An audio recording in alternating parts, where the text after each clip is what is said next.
Welcome back to my channel. I'm happy to be here. I know it's been a while. I apologize for that, but I really want to thank you guys for rocking with me. All three of you, I love you with all that I am. Anyway, I'm just being silly. I'm in my office today, getting a lot of work done.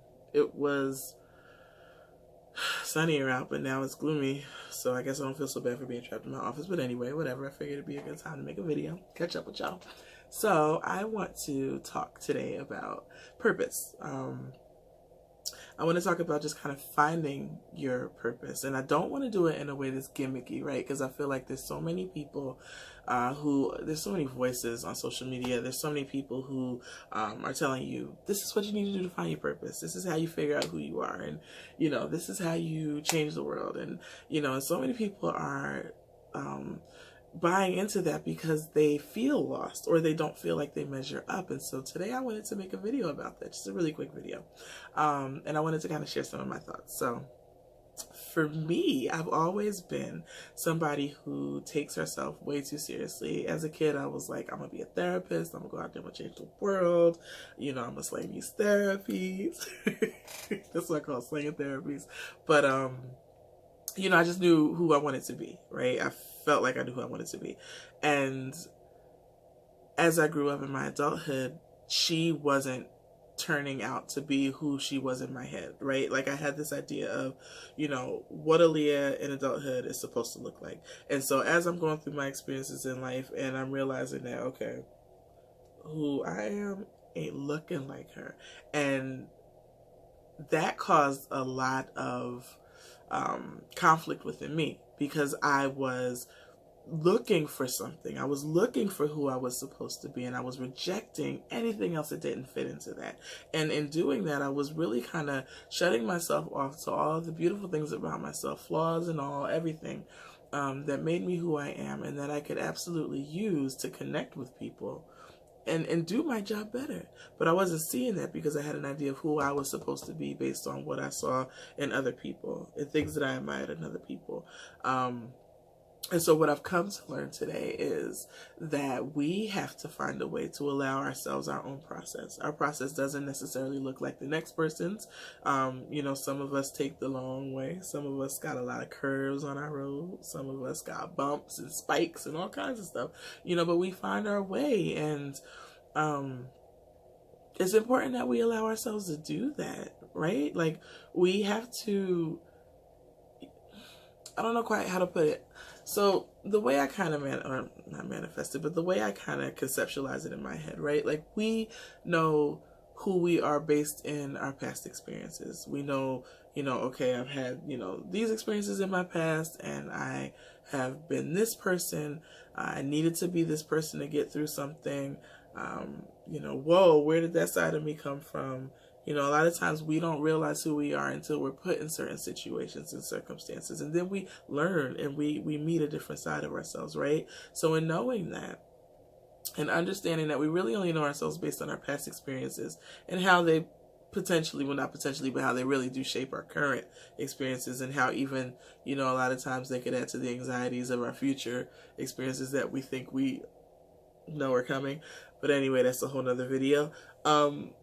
Understanding that we know ourselves based on what we've been through and, you know, who we've been to other people, who we've been to ourselves, and, you know, all of those things, it puts into perspective that there's so much more of you that you don't know.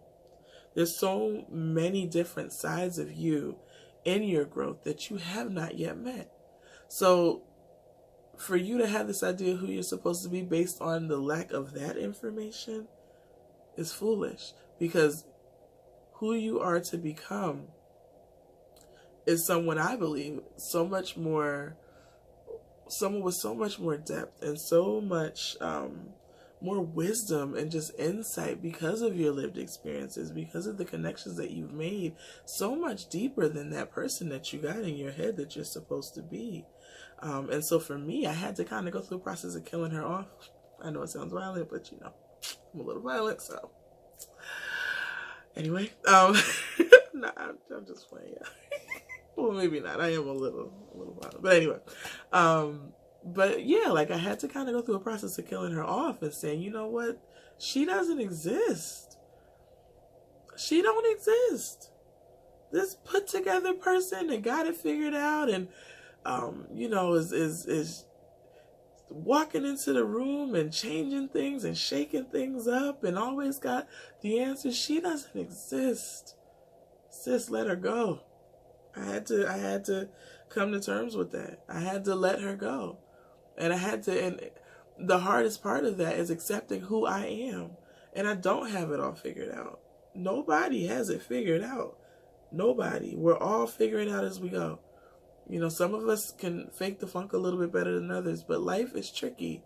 And, we are constantly having to adapt to that, right? So figuring ourselves out along the way, we have to be open to stretching. We have to be open to growing and, learning from those experiences and constantly changing, what we see for ourselves and who we see in ourselves. If I was to stay rooted in who I was in the past, I would very much be an angry, violent, again, there go that word, y'all. Angry, violent, mistrustful, scared girl. That's who I would have been. I would have been nothing more than that. And to make matters even worse, I would have been that girl with this idea of this other girl who ain't never been through nothing and who is just happy all the time for no reason and, beautiful and loved and, successful and all of these things. I would have had her in my head and I would have still been that scared little girl. And those two things would have clashed. Those two identities would have clashed and it would have destroyed me.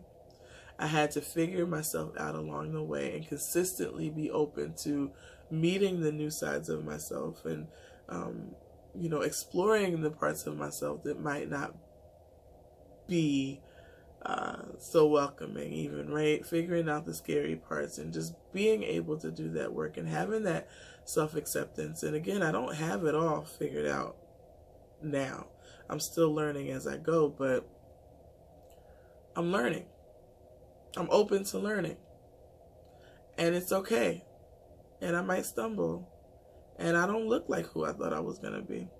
And my business doesn't look like what I thought it was going to be. My relationships don't necessarily look like how I thought they were going to be. My dance career doesn't look like how I thought it would be. There's so many things that everything really, nothing looks like how I thought it was. But it doesn't mean that it hasn't been beautiful along the way. It might have been hard. But it doesn't mean that it hasn't been beautiful.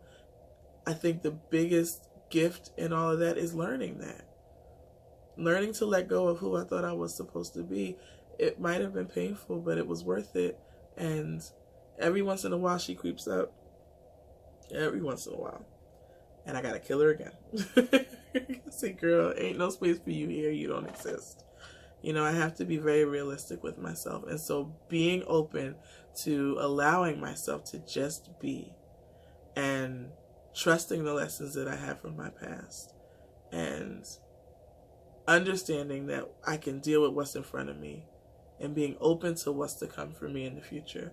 Like, those things have really changed a lot for me. And so I wanted to kind of come on here and share that with you guys. I don't, know if I'm all over the place, and I apologize if I am.